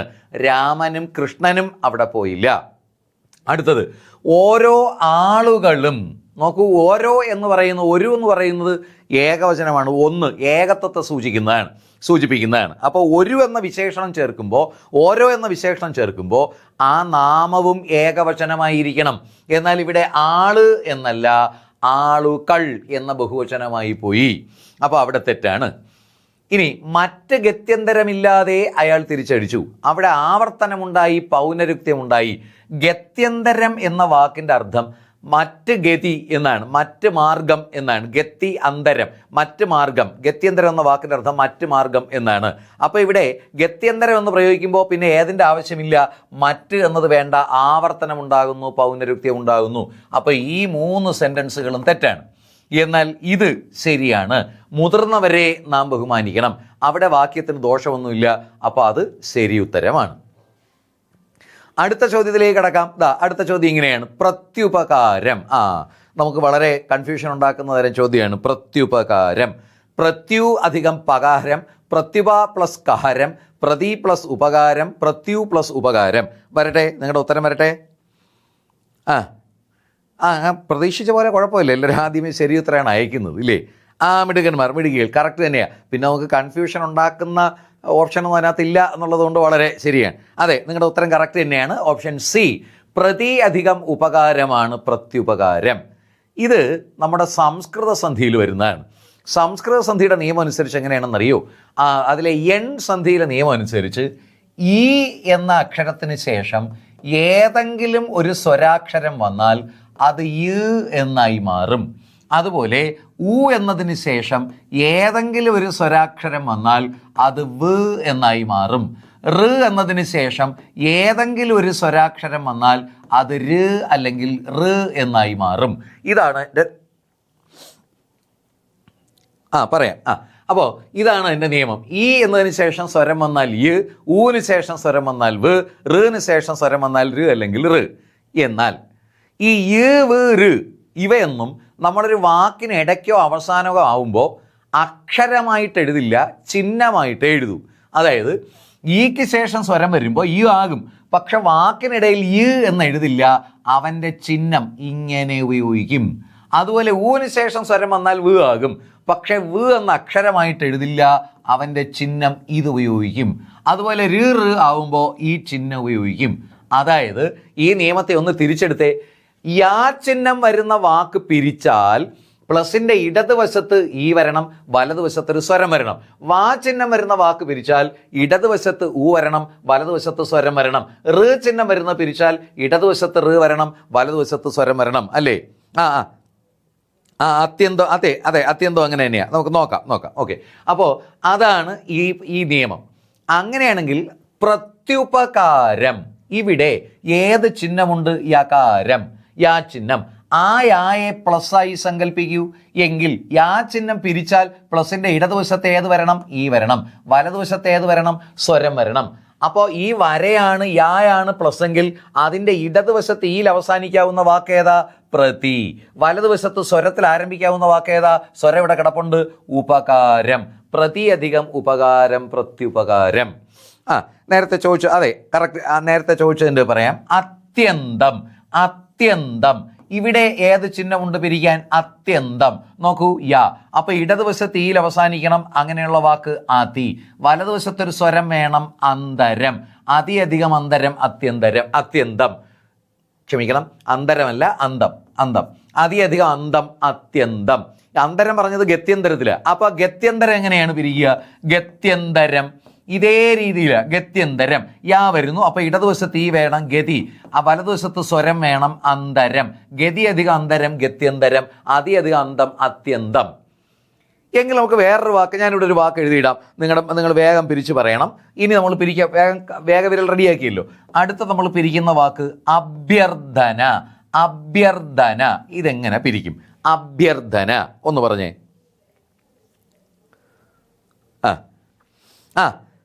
ഇവിടെയും ഏതാണുള്ളത്? യകാരം. അപ്പൊ ഇടതുവശത്ത് ഏത് വരണം? ഈ വരണം, അഭി. വലതുവശത്തൊരു സ്വരം വരണം, അർദ്ധന. അഭി അധികം അർദ്ധന, കറക്റ്റ്. അതാ ഒരുപാട് പേര്, റാണിയും രോഹിണിയും ഒക്കെ ശരിയാ. അതെ, അഭി അധികം അർദ്ധന, അഭ്യർത്ഥന. ശരിയാ, അഭി അധികം അർദ്ധന, അഭ്യർത്ഥന. അങ്ങനെയാണ് പിരിക്കേണ്ടത്. അപ്പൊ ഇവിടെ പ്രത്യുപകാരം പിരിക്കുമ്പോൾ പ്രതി അധികം ഉപകാരം എന്നതാണ് ശരി. ഓക്കെ നദീറ, ശരി. അപ്പോൾ അടുത്ത ചോദ്യത്തിലേക്ക് കിടക്കാം. അടുത്ത ചോദ്യം ഇങ്ങനെയാണ്. As the seed so the sprout. താഴെ കൊടുത്തവയിൽ ഇതിന് സമാനമായ പരിഭാഷ ഏത് എന്നാണ് ചോദ്യം. കാലത്തെ വിതച്ചാൽ നേരത്തെ കൊയ്യാം, വിതച്ചതേ കൊയ്യൂ, വിത്തെടുത്തുണ്ണരുത്, വിത്ത് ഗുണം 10 ഗുണം. ഇതിലേതാണ് as the seed so the sprout? Correct, അതെ ശരി തന്നെയാണ്. ഇവിടെ ശരി ഉത്തരം നാലാമത്തേതാണ്. മിടുക്കികൾ. വിത്ത് ഗുണം 10 ഗുണം. അതാണ് as the seed so the sprout എന്ന് പറയുന്നത്. അത് ഇവിടെ സീഡെന്ന് കേൾക്കുമ്പോൾ തന്നെ നമുക്ക് വിത്തെന്ന് വരും ഇല്ലേ? സീഡെന്ന് കേൾക്കുമ്പോൾ തന്നെ ഓർമ്മ വരും വിത്ത്. അതാണ് വിത്ത് ഗുണം 10 ഗുണം. As the seed so the sprout എന്ന ചോദ്യം. അപ്പോൾ നമുക്ക് അടുത്ത ചോദ്യത്തിലേക്ക് കിടക്കാം. പരിഭാഷ, അതെ. അടുത്ത ചോദ്യം ഇങ്ങനെയാണ്. ഈ പദത്തിൻ്റെ സ്ത്രീലിംഗം ഏതാണ്? കവി. തന്നിരിക്കുന്ന ഓപ്ഷനുകൾ കവിയത്രി, കവയത്രി, കവയിത്രി, കവിയിത്രി. ഈ 4 ഓപ്ഷനുകളാണ് തന്നിരിക്കുന്നത്. ഇതും PSC പലവട്ടം ആവർത്തിച്ച് ചോദിച്ചിട്ടുള്ളത് കൊണ്ട് നമുക്ക് വലിയ പ്രയാസമില്ല. മറുപടി വന്നു തുടങ്ങി. കറക്റ്റാ. അതെ, ഇവിടെ മൂന്നാമത്തെ ഓപ്ഷൻ സി, കവയിത്രി എന്നതാണ് ശരി. കവയിത്രി, കവിയുടെ സ്ത്രീലിംഗം കവയിത്രി എന്നാണ്. ഇവിടെ പിന്നെ ഒരു വിശദീകരണത്തിൻ്റെ ആവശ്യമില്ല. കാരണം PSC പലവട്ടം ആവർത്തിച്ച് ചോദിച്ചിട്ടുള്ളതും നമ്മളെല്ലാവരും ഹൃദിസ്ഥമാക്കി വെച്ചിരിക്കുന്നതുമാണ് അല്ലേ, നമുക്ക് മനഃപ്പാടമാണ് കവി, കവയിത്രി. പലപ്പോഴും ഇത് എഴുതുമ്പോൾ നമുക്ക് തെറ്റിപ്പോവും. കവയത്രി എന്നോ കവിയത്രി എന്നൊന്നല്ല, കവയിത്രി. ഇതാണ് കവിയുടെ സ്ത്രീലിംഗം, കവയിത്രി. ഓക്കെ, അടുത്ത ചോദ്യത്തിലേക്ക് പോകാം. ശരി, നിങ്ങൾ വേഗം റെഡി ആയിക്കോളൂ ഉത്തരം അയക്കാൻ. അടുത്ത ചോദ്യം ഇങ്ങനെയാണ്: താഴെ കൊടുത്തവയിൽ അലിംഗ ബഹുവചനത്തിന് ഉദാഹരണമല്ലാത്ത പദം. അലിംഗ ബഹുവചനത്തിന് ഉദാഹരണമല്ലാത്ത പദം. മക്കൾ, ജനങ്ങൾ, ആൺകുട്ടികൾ, തൊഴിലാളികൾ. നിങ്ങളുടെ ഉത്തരം പറയൂ, എന്നിട്ട് അതിൻ്റെ വിശദീകരണമാകാം. അലിംഗത്തിന് ഉദാഹരണം അല്ലാത്തതാണ് ചോദിച്ചത്. കറക്റ്റ്, മിടുകികൾ. ഇവിടെ ഓപ്ഷൻ സി, ആൺകുട്ടികൾ എന്നതാണ് ഇവിടുത്തെ ശരി ഉത്തരം. അലിംഗമല്ലാത്തത് ആൺകുട്ടിയാണ്. നമുക്ക് പെട്ടെന്ന് തോന്നും തൊഴിലാളികളോ മക്കളോ ഒക്കെ എടുക്കാൻ തോന്നും. എന്താണ് ഈ അലിംഗ ബഹുവചനം? അതായത് ലിംഗഭേദം കൽപ്പിക്കാൻ കഴിയാത്ത ബഹുവചനമാണ് അലിംഗ ബഹുവചനം. എന്ന് വെച്ചാൽ ആണുമാകാം പെണ്ണുമാകാം, രണ്ടിലും വരാം. അല്ലെങ്കിൽ നപുംസകമാകാം. ഒന്നുകിൽ പുല്ലിംഗ ബഹുവചനം, അല്ലെങ്കിൽ സ്ത്രീലിംഗ ബഹുവചനം, അല്ലെങ്കിൽ നപുംസകലിംഗ ബഹുവചനം. ഇങ്ങനെ വേർതിരിക്കാൻ കഴിയുന്നതാണ് സലിംഗ ബഹുവചനം. ലിംഗഭേദം വേർതിരിക്കാൻ കഴിയുന്നത് സലിംഗ ബഹുവചനം. ലിംഗം കൽപ്പിക്കാൻ കഴിയാത്തതാണ് അലിംഗ ബഹുവചനങ്ങൾ. അതായത് ആണുമാകാം പെണ്ണുമാകാം. ഭേദം കൽപ്പിക്കാൻ കഴിയുന്നത് സലിംഗം, കഴിയാത്തത് അലിംഗം. ഇവിടെ ഓരോ നോക്കൂ. മക്കൾ, മക്കൾ എന്ന് പറയുമ്പോൾ ആൺമക്കളും ആകാം പെൺമക്കളും ആകാം. അപ്പോൾ അത് സലിംഗമല്ല, അലിംഗമാണ്. അത് അലിംഗമാണ്. ഏതാണ്? മക്കൾ. ആണുമാകാം പെണ്ണുമാകാം. അത് അലിംഗമാണ്. ഇവിടെ നമ്മുടെ ചോദ്യം അലിംഗമല്ലാത്തത് എന്നാണ്. ഇനി ജനങ്ങൾ, പുരുഷന്മാരുമാകാം സ്ത്രീകളുമാകാം, അതും അലിംഗമാണ്. തൊഴിലാളികൾ, അതും പുരുഷന്മാരുമാകാം സ്ത്രീകളുമാകാം, അലിംഗമാണ്. എന്നാൽ ആൺകുട്ടികൾ വേറൊന്നും ആവില്ല, അത് ആൺകുട്ടികളെ ആകൂ. അത് പുല്ലിംഗ ബഹുവചനം എന്ന് നമുക്ക് എടുത്തു പറയാൻ കഴിയും. ഇന്ന ലിംഗത്തിൽപ്പെട്ട ബഹുവചനം എന്ന് പറയാൻ കഴിയും. അപ്പോൾ ഇവിടെ അലിംഗ ബഹുവചനം അല്ലാത്തത് ആൺകുട്ടികൾ എന്നതാണ്. ആൺകുട്ടികൾ. അപ്പോൾ അത് പുല്ലിംഗ ബഹുവചനമാണ്. അത് ഏതിൽ വരും? സലിംഗത്തിൽ വരും. സലിംഗ ബഹുവചനമാണ് ആൺകുട്ടികൾ. എന്നാൽ മക്കൾ, ജനങ്ങൾ, തൊഴിലാളികൾ ഇവയെല്ലാം അലിംഗമാണ്. നമുക്ക് പലപ്പോഴും അക്കിടി പറ്റുന്ന സാധനമാണ്. ഓർത്തോളണം, പലപ്പോഴും നമുക്ക് അക്കിടി പറ്റുന്ന സാധനമാണ് ഈ അലിംഗം. അലിംഗം എന്ന് കേട്ടാൽ ഉടനെ നമ്മൾ ചാടിക്കയറി നപുംസകത്തെ എടുത്തു കളയും. ഇപ്പം ഇവിടെ നോക്കൂ, നേരത്തെ ചോദിച്ചൊരു ചോദ്യമാണ് മേശകൾ, കുട്ടികൾ. മേശകൾ, കുട്ടികൾ. ഇതിൽ അലിംഗത്തിന് എക്സാമ്പിൾ ഏതെന്ന് ചോദിച്ചാൽ നമ്മൾ ചാടിക്കയറി മേശകൾ എടുക്കും. കാരണം നമ്മുടെ മനസ്സിൽ കിടക്കുന്ന അലിംഗം എന്ന് വെച്ചാൽ എന്താ? ലിംഗമില്ലാത്തത്. മേശയാണല്ലോ ലിംഗമില്ലാത്തത്, കുട്ടികൾക്ക് ലിംഗം ഉണ്ടല്ലോ. അങ്ങനെയല്ല. മേശകൾ എന്ന് പറയുന്നത് നപുംസക ലിംഗമാണ്, നപുംസകലിംഗ ബഹുവചനമാണ്. അത് സലിംഗത്തിൽ വരും. മേശകൾ സലിംഗത്തിൽ വരും. എന്നാൽ കുട്ടികൾ എന്ന് പറയുമ്പോൾ ആൺകുട്ടികളുമാകാം പെൺകുട്ടികളുമാകാം. ലിംഗഭേദം വേർതിരിച്ച് പറയാൻ പറ്റുന്നില്ല. അതാണ് അലിംഗം. ലിംഗഭേദം വേർതിരിക്കാൻ പറ്റാത്തതാണ് അലിംഗം. ലിംഗഭേദം ഉള്ളതാണ് സലിംഗം. അപ്പോൾ ഇവിടെ ആൺകുട്ടികൾ, അതിന് ലിംഗഭേദം ഉണ്ട്. ഇന്ന ലിംഗത്തിൽപ്പെട്ടത് ഏതാ? പുല്ലിംഗ ബഹുവചനം. അപ്പോൾ അത് സലിംഗമാണ്. ക്ലിയർ ആയല്ലോ? ഓക്കെ, ശരി. അതെ, നിങ്ങൾ എല്ലാവരും ശരി ഉത്തരമാണ് വെച്ചാൽ ഓപ്ഷൻ സി ശരിയാണ്. പക്ഷെ അക്കടി പറ്റിപ്പോരുത് ഇങ്ങനെ. അപ്പോൾ നമുക്ക് അടുത്ത ചോദ്യത്തിലേക്ക് കിടക്കാം. ശരി, അടുത്ത ചോദ്യം ദാ ഇങ്ങനെയാണ്: അറിയാനുള്ള ആഗ്രഹം എന്നതിൻ്റെ ഒറ്റപ്പദം. അറിയാനുള്ള ആഗ്രഹം എന്നതിൻ്റെ ഒറ്റപ്പദം തന്നിരിക്കുന്നത് പിപാസ, ജിജ്ഞാസ, പിപഠിഷ, ആകാംക്ഷ. ഇതും പലപ്പോഴും ആവർത്തിച്ച് ചോദിച്ചിട്ടുള്ളത്. നമുക്ക് ഉത്തരത്തിന് വലിയ പ്രയാസം. അതെ, കറക്റ്റ് തന്നെയാണ്. എല്ലാവരുടെ ഉത്തരം ശരി തന്നെയാണ്. ഓപ്ഷൻ ബി, ജിജ്ഞാസ. ജിജ്ഞാസ, അറിയാനുള്ള ആഗ്രഹമാണ് ജിജ്ഞാസ. എങ്കിൽ പിന്നെ എന്താണ് പിപാസ? പിപാസ എന്ന് പറയുന്നത് കുടിക്കാനുള്ള ആഗ്രഹമാണ്. കുടിക്കാനുള്ള ആഗ്രഹമാണ് പിപാസ. അപ്പോൾ പിന്നെ പിപഠിഷയോ? അത് പഠിക്കാനുള്ള ആഗ്രഹമാണ്. പഠിക്കാനുള്ള ആഗ്രഹമാണ് പിപഠിഷ. ഇനി ആകാംക്ഷ. ആകാംക്ഷ എന്നുള്ള ഭാവിയെക്കുറിച്ചുള്ള ആശങ്കയാണ് ആകാംക്ഷ. അതും ക്ഷയാണ്, ആകാംക്ഷയാണ്. ഈ തന്നിരിക്കുന്ന വാക്ക് തെറ്റാണ്. അപ്പോൾ ഇവിടെ അറിയാനുള്ള ആഗ്രഹം ജിജ്ഞാസയാണ്. അല്ലെങ്കിൽ നമ്മൾ ആകാംക്ഷയെ അറിയാനുള്ള ആഗ്രഹമുണ്ട്, പക്ഷെ അത് ആകാംക്ഷയാണ്. തന്നിരിക്കുന്ന വാക്ക് തെറ്റാണ്. ആകാംക്ഷയല്ല. ഈ നോക്കൂ, അറിയാനുള്ള ആഗ്രഹമാണ് ജിജ്ഞാസ. അപ്പോൾ അറിയാൻ ആഗ്രഹിക്കുന്നവനോ? അറിയാൻ ആഗ്രഹിക്കുന്നവനാണ് ജിജ്ഞാസു. അറിയാനുള്ള ആഗ്രഹം ജിജ്ഞാസ, അറിയാൻ ആഗ്രഹിക്കുന്നവൻ ജിജ്ഞാസു. അതുപോലെ കുടിക്കാനുള്ള ആഗ്രഹമാണ് പിപാസ, കുടിക്കാൻ ആഗ്രഹിക്കുന്നവൻ പിപാസു. പഠിക്കാനുള്ള ആഗ്രഹമാണ് പിപഠിഷ, ആഗ്രഹിക്കുന്നവൻ പിപഠിഷു. അങ്ങനെയാണെങ്കിൽ ഭക്ഷിക്കാൻ, കഴിക്കാനുള്ള ആഗ്രഹം എന്താ? ഭക്ഷിക്കാനുള്ള ആഗ്രഹമാണ് ബുഭുക്ഷ, ബുഭുക്ഷ. ഭക്ഷിക്കാനുള്ള ആഗ്രഹം ബുഭുക്ഷ, ആഗ്രഹിക്കുന്നവൻ ബുഭുക്ഷു. എങ്കിൽ പറയാനുള്ള ആഗ്രഹമാണ് വിവക്ഷ, വിവക്ഷ. പറയാനുള്ള ആഗ്രഹം വിവക്ഷ, ആഗ്രഹിക്കുന്നവൻ വിവക്ഷു. എങ്കിൽ ചെയ്യാനുള്ള ആഗ്രഹമോ? ചെയ്യാനുള്ള ആഗ്രഹമാണ് ചികീർഷ, ചികീർഷ. ആഗ്രഹിക്കുന്നവൻ ചികീർഷു. ഇനി കടക്കാൻ എന്ന് വെച്ചാൽ മറികടക്കാൻ. കടക്കാനുള്ള ആഗ്രഹമാണ് തിതീർഷ, തിതീർഷ. ആഗ്രഹിക്കുന്നവൻ തിതീർഷു. കടക്കാനുള്ള ആഗ്രഹം തിതീർഷ, ആഗ്രഹിക്കുന്നവൻ തിതീർഷു. അങ്ങനെയാണെങ്കിൽ കാണാനുള്ള ആഗ്രഹമോ? കാണാനുള്ള ആഗ്രഹമാണ് ദിദൃക്ഷ, ദിദൃക്ഷ. ആഗ്രഹിക്കുന്നവൻ ദിദൃക്ഷു. കാണാനുള്ള ആഗ്രഹം ദിദൃക്ഷ, ആഗ്രഹിക്കുന്നവൻ ദിദൃക്ഷു. പറയാം. അത് പുരോഗതി ആഗ്രഹിക്കുന്ന, അതെ, പുരോഗതി അല്ലെങ്കിൽ നിലവിലുള്ള അവസ്ഥയിൽ നിന്നൊരു മാറ്റം ആഗ്രഹിക്കുന്നവനാണ് ഉൽപ്പതിഷ്ണു. മാറ്റത്തോടുള്ള ആഗ്രഹം, പുരോഗതിയോട് മാറ്റത്തോടുള്ള ആഗ്രഹം ഉൽപ്പതിഷ്ണ, ആഗ്രഹിക്കുന്നവൻ ഉൽപ്പതിഷ്ണു.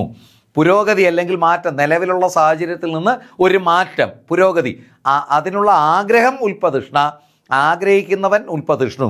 അങ്ങനെയാണെങ്കിൽ നിങ്ങളൊന്ന് പറയണം. ഉയർച്ച ആഗ്രഹിക്കുന്നവൻ, വളർച്ച, ഉയർച്ച ആഗ്രഹിക്കുന്നവൻ. വരട്ടെ. അതെ, ഉയർച്ച ആഗ്രഹിക്കുന്നവനാണ് ഉത്കർഷേച്ചു, ഉത്കർഷേച്ചു. ഉയർച്ചയ്ക്കുള്ള ആഗ്രഹം ഉത്കർഷേച്ഛ, ആഗ്രഹിക്കുന്നവൻ ഉത്കർഷേച്ചു. അപ്പോൾ ഇവിടെ ശരിയുത്തരം ഓപ്ഷൻ ബി ആണ്. അറിയാനുള്ള ആഗ്രഹം ജിജ്ഞാസ, ജിജ്ഞാസ. ശരി, അപ്പോൾ നമുക്ക് അടുത്ത ചോദ്യത്തിലേക്ക് കടന്നാലോ? അടുത്ത ചോദ്യം ഇങ്ങനെയാണ്. ചേർത്തെഴുതുക കാക്ക അധികം പൊന്ന്, കാക്ക അധികം പൊന്ന്. തന്നിരിക്കുന്ന ഓപ്ഷനുകൾ കാകപ്പൊന്ന്, കാക്ക പൊന്ന്, കാക്കാപ്പൊന്ന്, കാക്കപ്പൊന്ന്. ഇവിടെ പിന്നെ മേലും കീഴും നോക്കേണ്ടതില്ല. ഉത്തരം ഘോഷയാത്ര തന്നെ വരികയാണ്. ശരിയാ, ഓപ്ഷൻ ഡി. നാലാമത്തേതാണ് ശരി ഉത്തരം, കാക്കപ്പൊന്ന്. കാക്ക അധികം പൊന്ന്, കാക്കപ്പൊന്ന്. ഇവിടെ പൊന്ന് എന്നതിലെ പകാരം ഇരട്ടിക്കുന്നതിനാൽ ഇത് ദ്വിത്വസന്ധിയാണ്. പൊന്നിൻ്റെ പകാരം ഇരട്ടിക്കുന്നത് കൊണ്ട് അത് ദ്വിത്വസന്ധിയാണ്. കാക്ക അധികം പൊന്ന്, കാക്കപ്പൊന്ന്. ഇതേ രീതി അനുസരിച്ചാണ് വാഴ അധികം പഴം, വാഴപ്പഴം, തല അധികം കെട്ട്, തലക്കെട്ട്, മഞ്ഞ അധികം കിളി, മഞ്ഞക്കിളി, താമര അധികം പൂവ്, താമരപ്പൂവ്. അതെല്ലാം ദ്വിത്വസന്ധിയാണ്. അതായത് ചേരുന്ന രണ്ടാമത്തെ വാക്കിലെ ആദ്യത്തെ വർണ്ണം ഇരട്ടിക്കുന്നു. ഇതെല്ലാം ദ്വിത്വസന്ധിയാണ്. അതെ, ഓപ്ഷൻ ഡി തന്നെയാണ് ശരി ഉത്തരം. എല്ലാവരും കറക്റ്റാണ്. അടുത്ത ചോദ്യത്തിലേക്ക് നമുക്ക് വേഗം കിടക്കാം. അടുത്ത ചോദ്യം, നശിപ്പിക്കുക എന്നർത്ഥം വരുന്ന ശൈലി. നശിപ്പിക്കുക. കുഴിയിൽ ചാടിക്കുക, കണ്ണിൽ മണ്ണിടുക, കച്ച കെട്ടുക, കുളം കോരുക. ഇവയൊക്കെയാണ് തന്നിരിക്കുന്ന ഓപ്ഷനുകൾ. കുഴിയിൽ ചാടിക്കുക, കണ്ണിൽ മണ്ണിടുക, കച്ച കെട്ടുക, കുളം കോരുക. കറക്റ്റാണ്. അപ്പോൾ ഇതിന് പിന്നെ കൂടുതൽ നമുക്ക് നോക്കേണ്ട കാര്യമില്ല. ഓപ്ഷൻ ഡി, കുളം കോരുക എന്നതാണ്. നശിപ്പിക്കുക എന്നർത്ഥം വരുന്നത് കുളം കോരുക എന്നതാണ്. എങ്കിൽ മറ്റ് ഓപ്ഷനുകളോ? കുഴിയിൽ ചാടിക്കുക എന്ന വാക്കിൻ്റെ അർത്ഥം ചതിക്കുക എന്നാണ്. ചതിക്കുക, അപകടത്തിൽപ്പെടുത്തുക എന്നൊക്കെയാണ്. കുഴിയിൽ ചാടിക്കുക, അപകടത്തിൽപ്പെടുത്തുക, ചതിക്കുക എന്നൊക്കെയാണ്. കണ്ണിൽ മണ്ണിടുക എന്ന് വെച്ചാൽ തട്ടിക്കുക, പറ്റിക്കുക, കളിപ്പിക്കുക എന്നൊക്കെയാണ്. കച്ച കെട്ടുക എന്ന ശൈലിയുടെ അർത്ഥം തയ്യാറാവുക എന്നാണ്. ഞാൻ കച്ച കെട്ടി ഇറങ്ങി, അല്ലെങ്കിൽ ഞാൻ പരീക്ഷയ്ക്ക് കച്ച കെട്ടി ഇരിക്കുകയാണ് എന്ന് വെച്ചാൽ തയ്യാറാവുക എന്നാണ്. നശിപ്പിക്കുക എന്നർത്ഥം വരുന്നതാണ് കുളം കോരുക. പണ്ട് ഈ രാജഭരണം ഉണ്ടായിരുന്ന സമയത്ത് രാജാവ് നടപ്പിലാക്കിയിരുന്ന ഒരു ശിക്ഷാവിധിയാണ് കുളം കോരുക, അതായത് കുടുംബം കുളം കോരുക. അക്കാലത്ത് ഏറ്റവും വലിയ കുറ്റകൃത്യം എന്ന് പറയുന്നത് രാജാവിനെതിരെ അല്ലെങ്കിൽ രാജ്യത്തിനെതിരെയുള്ളതാണ്, ഉള്ള പ്രവർത്തനമാണ്. അപ്പോൾ അത്തരം കുറ്റവാളികളെ കഴിവേറ്റും തൂക്കിക്കൊല്ലും. അവരുടെ വീട്ടിലെ സ്ത്രീകളെയും കുഞ്ഞുങ്ങളെയും തുറയേറ്റും. എന്നിട്ട് കുടുംബം, രാജാവ് ആൾക്കാരെയും കൂട്ടി വന്ന് ആ വീട് ഇടിച്ച് പൊളിച്ച് നശിപ്പിച്ച് ഈ കുഴിച്ച് അസ്ഥിവാരം വരെ തോണ്ടി വെളിയിലിട്ട് കുളമാക്കി പ്രഖ്യാപിക്കും, കുളമായിട്ട് മാറ്റും. അതാണ് കുളം കോരുക. അതായത് വേരോടെ നശിപ്പിക്കുക. അതാണ് കുളം കോരുക, വേരോടെ നശിപ്പിക്കുക. കുഴിയിൽ ചാടിക്കുക എന്ന വാക്കിൻ്റെ അർത്ഥം അബദ്ധത്തിൽ ചാടിക്കുക, ചതിക്കുക, കുഴപ്പത്തിൽ ചാടിക്കുക എന്നൊക്കെയാണ്. അപകടത്തിൽപ്പെടുത്തുക. കണ്ണിൽ മണ്ണിടുക എന്ന് വെച്ചാൽ പറ്റിക്കുക, തട്ടിക്കുക. കച്ച കെട്ടുക, തയ്യാറാവുക. നമ്മൾ പറയില്ലേ, അവൻ കച്ച കെട്ടി ഇറങ്ങി, അല്ലെങ്കിൽ കഴിഞ്ഞ തെരഞ്ഞെടുപ്പിൽ മത്സരിക്കാൻ ഇന്നയാൾ സ്ഥാനാർത്ഥികൾ കച്ച കെട്ടി ഇറങ്ങി, തെരഞ്ഞെടുപ്പിൽ മത്സരിക്കാൻ സ്ഥാനാർത്ഥികൾ കച്ച കെട്ടി ഇറങ്ങി. അപ്പോൾ അവിടെ തയ്യാറാവുക എന്നതാണ്. കുളം കോരുകയാണ്, നശിപ്പിക്കുക. ഇതുപോലെ രാജാവ് പണ്ട് ശിക്ഷാവിധി നടത്തിയിരുന്ന ചില സാധനങ്ങൾ ഇപ്പോൾ ശൈലിയായിട്ടുണ്ട്. പറയാമോ? മാർത്താണ്ഡവർമ്മ, അതെ, 8 വീടന്മാരുടെ വീടുകൾ പലതും കുളം, അത് അതിന് മുമ്പും ബിംബുമൊക്കെ ഉണ്ടായിട്ടുണ്ട്. ശരിയാ. അപ്പോൾ ഈ രാജാവ് നടത്തിയിരുന്ന മറ്റൊരു ശിക്ഷയും ശൈലിയായി മാറിയിട്ടുണ്ട്. അതാണ് ചെണ്ട കൊട്ടിക്കുക. ചെണ്ട കൊട്ടിക്കുക, ഇത് നിങ്ങൾക്ക് നല്ല പരിചയമുള്ളതാണ്.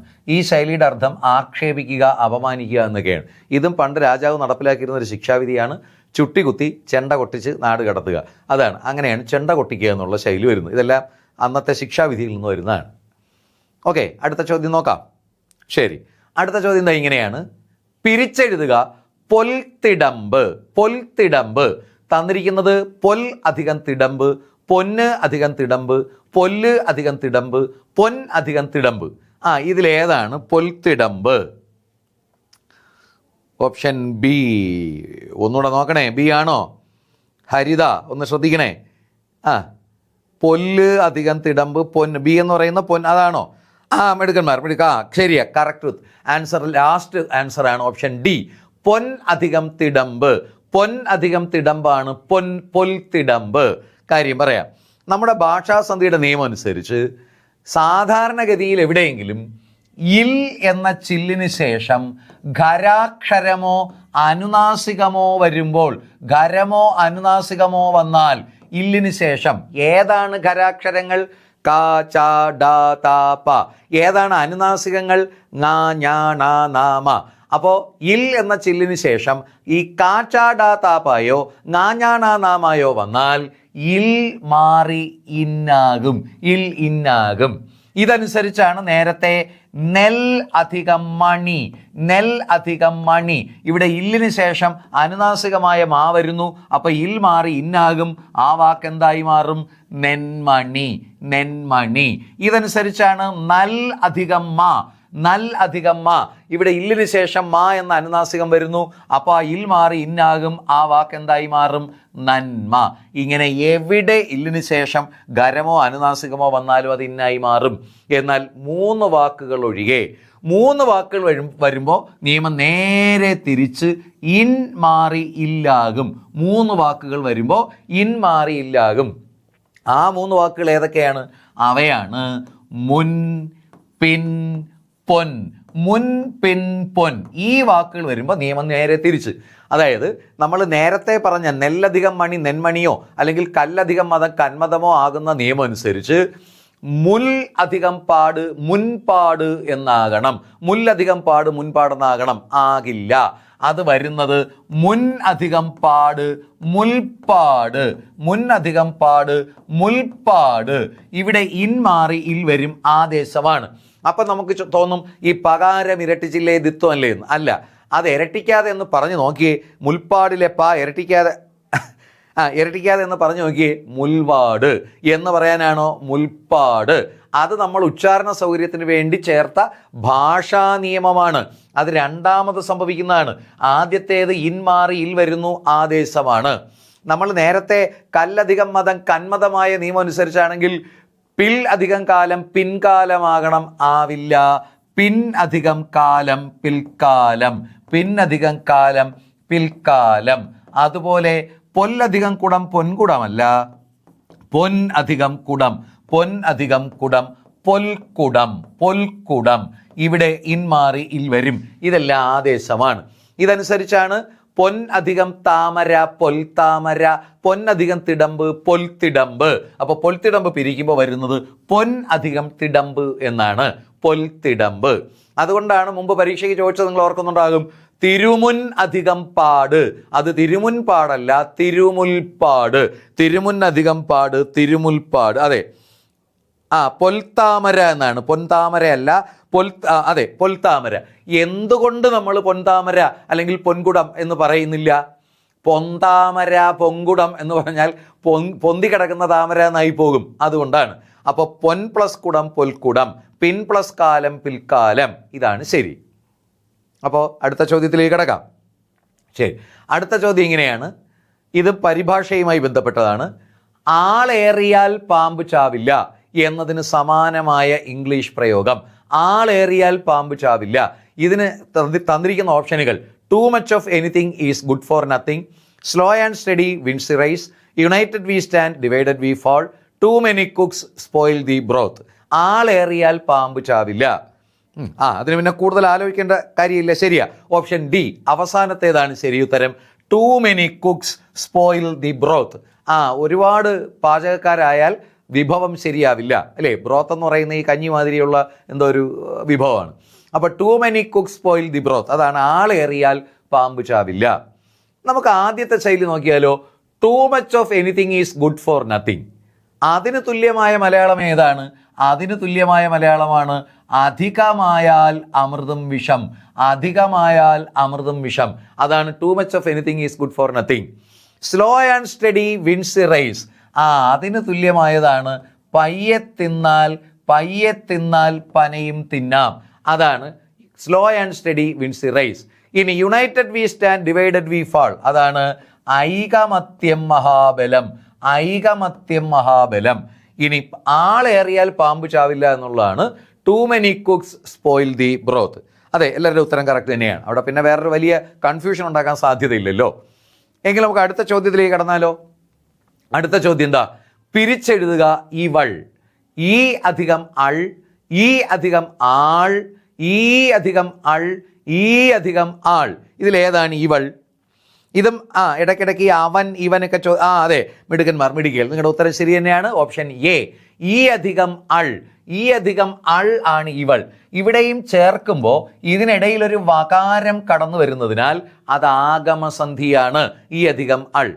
എങ്കിൽ മറ്റു ഓപ്ഷനുകൾ നോക്കിയാലോ. ഈസി പെടുത്താൻ അറിയാവുന്ന മനുഷ്യന് ഒരാമുഖം, മനുഷ്യൻ വിട്ടുപോയതല്ല, മനുഷ്യന് ഒരാമുഖം, തൽപ്പം, വിഹിതം, ഇതെല്ലാം സുഭാഷ് ചന്ദ്രൻ്റെതാണ്. കെ.പി. രാമനുണ്ണി ഒരുപാട് കഥകൾ എഴുതിയിട്ടുണ്ട്. അദ്ദേഹത്തിൻ്റെ പ്രസിദ്ധമായ നോവൽ നിങ്ങൾക്കറിയാം, സൂഫി പറഞ്ഞ കഥ അല്ലേ. കെ.പി. രാമനുണ്ണിയുടെ സൂഫി പറഞ്ഞ കഥ. ബി സന്ധ്യ മലയാളത്തിലൊരു എഴുത്തുകാരി, കവയത്രിയാണ്. പോരാഞ്ഞ് ADGP റാങ്കിൽ നിന്ന് പെൻഷനായ ഒരു IPS ഉദ്യോഗസ്ഥയാണ് ബി സന്ധ്യ. അവരുടെ പ്രസിദ്ധമായ കവിതാ സമാഹാരങ്ങളുണ്ട്. നീലക്കൊടുവേലിയുടെ കൂട്ടുകാരി പോലുള്ള കൃതികളൊക്കെ എഴുതിയ ബി സന്ധ്യയാണ്. നീലക്കൊടുവേലിയുടെ കൂട്ടുകാരി. അതുപോലെ രാമായണത്തിനൊരു പുതിയ നവഭാഷ്യം നിർമ്മിച്ചിട്ടുണ്ട്, ഇതിഹാസത്തിൻ്റെ ഇതളുകൾ. അതും ബി സന്ധ്യയുടേതാണ്. ഇതിഹാസത്തിൻ്റെ ഇതളുകൾ. KR മീര എന്ന് കേട്ടാൽ തന്നെ നമ്മുടെ മനസ്സിലേക്ക് വരുന്നത് ആരാച്ചാർ. അപ്പോൾ ഘടികാരങ്ങൾ നിലയ്ക്കുന്ന സമയം, ആ നോവലിൻ്റെ രചയിതാവ് സുഭാഷ് ചന്ദ്രനാണ്. അതെ, സുഭാഷ്. ആരാച്ചാർ അത് KR മീര, സുഭാഷ് ചന്ദ്രൻ. നോക്കാം അടുത്ത ചോദ്യം. അതിങ്ങനെയാണ്, ഋഷിയെ സംബന്ധിക്കുന്നത് ഒറ്റപ്പദമാക്കുക. നേരത്തെ നമ്മൾ ചർച്ച ചെയ്തുകൊണ്ട് കൂടുതൽ വിശദീകരിക്കുന്നില്ല. ഓപ്ഷൻ ഡി ആർഷം. മറ്റൊന്ന് നോക്കൂ, പ്രമാദം എന്ന പദത്തിൻ്റെ അർത്ഥം. പ്രമാദം എന്ന പദത്തിൻ്റെ അർത്ഥം വിവേകം, ഓർമ്മക്കേട്, പ്രസിദ്ധം, സുലഭം. പ്രമാദം, ആ വാക്കിൻ്റെ അർത്ഥം ഏതെന്നാണ്? വിവേകം, ഓർമ്മക്കേട്, പ്രസിദ്ധം, സുലഭം. പ്രതീക്ഷിച്ച എന്നെ സംഭവിച്ചു. കിരൺ, ബിബിൻ, പ്രതീക്ഷിച്ച എന്നെ സംഭവിച്ചു. ഓപ്ഷൻ സി ആണ്. ഇവിടെ ഒരു കുഴപ്പമുണ്ട്, ശ്രദ്ധിക്കുക. നമ്മൾ പലപ്പോഴും പ്രമാദം എന്ന വാക്ക് വിവാദം എന്ന അർത്ഥത്തിൽ പ്രയോഗിക്കാറുണ്ടല്ലേ. പ്രമാദമായ കൊലക്കേസ് എന്ന അർത്ഥത്തിൽ. അതുകൊണ്ടായിരിക്കും നിങ്ങളിൽ ബഹുഭൂരിപക്ഷം പേരും ഓപ്ഷൻ സി എന്നെടുത്തത്. അല്ല, പ്രമാദം എന്ന വാക്കിൻ്റെ അർത്ഥം ഓർമ്മക്കേട് എന്നാണ്. ഓർമ്മക്കേട് എന്നാണ്. കാര്യം പറയാം. അപ്പോൾ നിങ്ങൾ ചോദിക്കും, പ്രമാദമായ കൊലക്കേസ് എന്ന് പറയുന്നതോ എന്ന്. നമ്മൾ മലയാളികൾ അങ്ങനെ പറയുമ്പോൾ തമിഴൻ എന്ത് പറയും? നല്ല സദ്യയൊക്കെ കഴിച്ചിട്ട് എന്ത് പറയും? ரொம்ப പ്രമാദമായിരിക്കും. അപ്പോൾ പ്രമാദത്തിൻ്റെ അർത്ഥം എന്താ? ഗംഭീരം എന്നല്ലേ. ഇത് രണ്ടുമല്ല. ഈ പ്രമാദം എന്ന പദം പ്രാകൃത്, പാലി തുടങ്ങിയ പ്രാചീന ഭാഷ, സംസ്കൃതത്തിന് മുമ്പുണ്ടായിരുന്ന പ്രാചീന ഭാഷയിൽ നിന്ന് സംസ്കൃതത്തിലേക്കും പിന്നീട് മറ്റ് ഇന്ത്യൻ ഭാഷകൾ, മലയാളം, തമിഴ് പോലുള്ള ഇന്ത്യൻ ഭാഷകളിലേക്ക് കടമെടുത്താണ്. അതിൻ്റെ അർത്ഥം ഓർമ്മക്കേടെന്നാണ്. അപ്പോൾ നമ്മൾ മലയാളത്തിൽ എടുത്തപ്പോൾ അതിനെ വിവാദമായത് എന്നും തമിഴൻ ഗംഭീരമായത് എന്നൊക്കെ അർത്ഥത്തിൽ എടുത്തതാണ്. ഒരുപക്ഷെ അത് കൃത്യമായി നമുക്ക് ഉറപ്പില്ല. ഒരു പക്ഷേ അങ്ങനെ അർത്ഥം മാറാനുള്ള കാരണം ഓർമ്മക്കേട് കിടക്കിപ്പോൾ നമ്മൾ പ്രമാദമായ, വിവാദമായ എന്ന അർത്ഥത്തിൽ ഉപയോഗിക്കും. ഇന്നത്തെ മാതിരി ചാനലോ കാര്യങ്ങളൊന്നും ഇല്ലാതിരുന്നപ്പോൾ ഈ ഓർമ്മയിൽ മറഞ്ഞു കിടന്നിരുന്ന, ഓർമ്മക്കേടിൽ പെട്ട് കിടന്നിരുന്നത് പിന്നീട് എപ്പോഴെങ്കിലും കുത്തിപ്പൊക്കുമ്പോൾ അത് വിവാദമാകും. അതുകൊണ്ടായിരിക്കാം അങ്ങനെ വന്നത്. അല്ലെങ്കിൽ തമിഴൻ ரொம்ப പ്രമാദമായിരിക്കും പറഞ്ഞാൽ ഇത് വലിയ ഗംഭീരമായത് കാണുമ്പോൾ അവൻ ഓർമ്മക്കേട്, നമ്മളിൽ ഉയ്യോ അങ്ങ് ആഹാരം കഴിച്ച് ഓർമ്മ കെട്ടുപോയി എന്ന് പറയുന്ന പോലെ ആകാം. ഉറപ്പില്ല, ചിലപ്പോൾ അങ്ങനെ ആകാം സംഭവിച്ചത്. അപ്പോൾ പ്രമാദം എന്ന വാക്കിൻ്റെ അർത്ഥം ഓർമ്മക്കേട് എന്നാണ്. ഓർമ്മക്കേട്.